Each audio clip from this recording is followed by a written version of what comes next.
चल मुसाफिर संभल के, पटलं तर बोला. चला पाहूया कसे चालावे रस्त्यावर. आमच्याकडे आजकाल फुटपाथ हे लोकांना चालण्यासाठी नसून लोकांना स्वतःच्या गाड्या किंवा हातगाड्या लावण्यासाठी जागा असते. कित्येकदा लोक फुटपाथवरून पार्किंग करून जातात आणि मग लोकांना नंतर जागाच नसते. बाजूला बसलेले वॉचमन सुद्धा त्या गाड्यांना नाही म्हणू शकत नाहीत, कारण तेही असह्य असतात. त्याचप्रमाणे रस्त्याच्या दोन्ही बाजूला गाड्या लावलेल्या असतात आणि ह्या गाड्या इतक्या लांबपर्यंत असतात की चौपदरी रस्ता हा दुपदरी होऊन जातो आणि मग नो एंट्रीमधनं लोक आत जातात.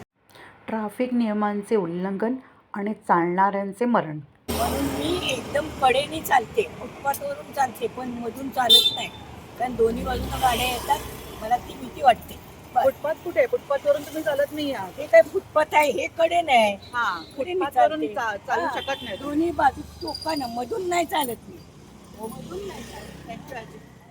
मुसाफिर जो चालणारा असो किंवा गाडी चालवणारा, समस्या सगळ्यांची. कशी सोडवावी समस्या? नियम पाळणाऱ्यांची. हा रस्ता खणून ठेवलेला तर आहेच. खणलेल्या रस्त्यांच्या बाजूने जेव्हा आम्ही चालतो, आता ही आजी आणि तिचा नातू येतोय, चारी बाजूने रस्त्याच्या फुटपाथला तर गाड्या लावल्याच आहेत. लोकांनी जायचं कुठून हा तर मोठा प्रश्नच आहे इथे. आता हा बाईकवाला पण इथून येतोय,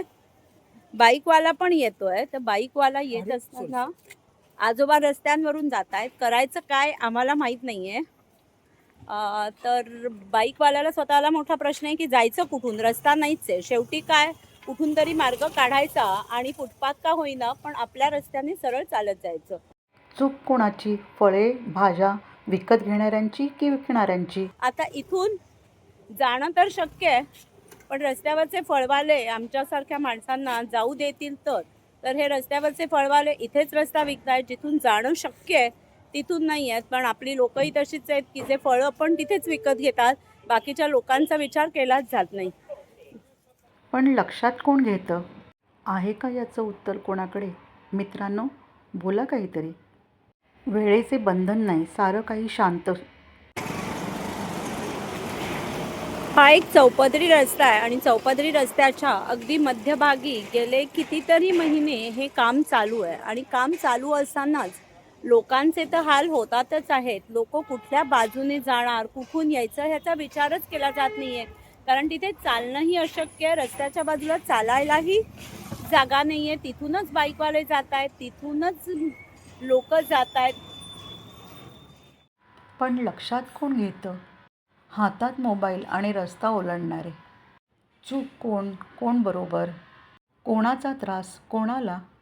तुम्ही जेव्हा रस्त्यावरती गाडी चालवता आणि कोणीतरी व्यक्ती फोनवरती बोलत चाललेली असते, तर तुम्हाला त्याचा काय त्रास होतो? त्रास नक्कीच होतो. आम्ही गाडी चालवतो, ते कानामध्ये हेडफोन टाकून चालवतात. आम्ही हॉर्न दिला तरी ते ऐकत नाही. पण मग समजा चुकून तुमच्या गाडीचा धक्का त्यांना लागला तर त्यांची काय रिॲक्शन असते? त्यांची रिॲक्शन असते, ते आमच्यावरतीच ब्लेम करतात. नियम कोणासाठी? विचार लोकांचे प्रत्यक्षात कसे उतरवायचे? नियम कोणी पाळायचे? मुसाफिर तर आहेत सारेच. आता हा नो पार्किंग झोन आहे आणि नो पार्किंग झोनच्या मध्येच आमच्या खाली इथे इतक्या गाड्या लावलेल्या आहेत. आता ह्या गाड्या लोकांना नक्कीच त्रासदायक ठरणार. आता मुलं रस्त्यावर चालू शकत आहेत, नाही सायकल चालू शकत आहेत. दोन्ही रस्त्यांनी गाड्या येत आहेत. लोकांनी चालायचं कसं ही इथे एक मोठी समस्या आहे. नो पार्किंगचा झोन असून सुद्धा नो पार्किंगमध्येच लोक गाड्या लावतात. आता करायचं काय हे तुम्हीच सांगा. विकास तर होतोय देशाचा, संख्या वाढते लोकांची. एकच उपाय, नियम पाळा, धोका टाळा. भविष्य आपले आपल्या हाती. नियम पाळून करू आपल्या देशाची प्रगती. रस्त्यावरच्या गर्दीत होणारे ॲक्सिडेंट हे जर आपल्याला टाळायचे असतील किंवा त्या संदर्भात काही पावलं उचलायची असतील तर सगळ्यात पहिलं रस्त्यावरती लोकांनी बाजूला उभं राहायला पाहिजे. त्याचबरोबरीने लोक हातात जे मोबाईल घेऊन चालतात किंवा कानाला हेडफोन लावून घालतात, ज्यांच्या मागे त्यांना हॉर्न ऐकू येत नाही, ह्याच्यावरती सरकारने बंदी केली पाहिजे. सरकार म्हणजे काय? आपणच निवडून दिले ना त्यांना. आपलाच एक प्रतिनिधी. विकास होतोय, दिसतोय ना? पण लोकांचाही त्याला योग्य प्रतिसाद मिळायला हवा की नको? नियम सर्वांसाठी, आपल्याच विकासासाठी. आपणच पाळले पाहिजेत ना, आपल्या देशहितासाठी. आता आपण जो रस्ता बघतोय तो रस्ता दुपदरी रस्ता आहे, पण या दुपदरी रस्त्यांवरती दुभाजक असणं किती गरजेचं आहे हे तुम्हाला लक्षात येईल. कारण दोन्ही बाजूने गाड्या जातात आणि ट्रॅफिक होतं. ट्रॅफिक होत असताना समजा लोकांना रस्ता क्रॉस करायचा असेल तरीही खूप मोठी पंचायत होते. लोक रस्ता क्रॉस नाही करू शकत. नियम पाळा, धोका टाळा. हे चिन्ह आहे नो एंट्रीचं, म्हणजेच गाड्या फक्त एकाच बाजूने येऊ शकतात. पण ह्या जेव्हा गाड्या एकाच बाजूने येतात, पण काही वेळेस परिस्थिती अशी असते की कुठल्या ना कुठल्या कारणास्तव रस्ते पूर्ण खोदलेले असतात आणि लोक ह्या नो एंट्रीमधूनच दुसऱ्या बाजूने सुद्धा जातात. मुंबईसारख्या ठिकाणी मुलांना खेळायलाही तुटपुंज्या जागा आहेत. मुलांच्या समस्याही जाणून घेतल्या पाहिजेत. पुढची पिढी स्वस्थ राहिली पाहिजे. जेव्हा आपण नियम पाळू तेव्हा उद्याचे भविष्य उज्ज्वल राहील. असं वाटतं ना, मग आपल्याला काहीतरी करायला नको का त्यासाठी? नियम पाळा, पुढचे धोके टाळा. आता हा रहदारीचा रस्ता नाही आहे. छोटी मुलं इथे छान सायकल चालवत असतात.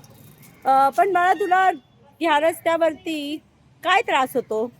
मला या रस्त्यावरती त्रास होतो कारण मोठ्या मोठ्या गाड्या इथे येतात आणि रस्ता ब्लॉक करून ठेवतात. आम्ही आता सायकल कुठे चालवू संध्याकाळी? विकास चालू आहे. हात द्या, साथ द्या. मुंबईला सुंदर आणि अपघातमुक्त बनवा. तरी मुंबईमध्ये आजही असे बरेच फुटपाथ आहेत की ते लोकांच्या म्हणजे पदचाऱ्यांसाठी छान मोकळे ठेवलेले आहेत. तसाच हा एक फुटपाथ जो अतिशय पूर्णपणे खूप सुंदर मेंटेन पण आहे. दोन्ही बाजूला झाडं आहेत.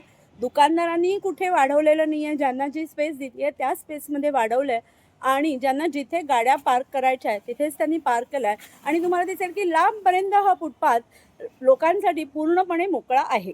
सर्व काही शक्य आहे. आपले भविष्य आपल्याच हातात आहे. नियम पाळा. रस्त्यावर चालताना अपघात टळतील, सुखकर होईल प्रवास सारा. संयम पाळा, दुर्घटना टाळा.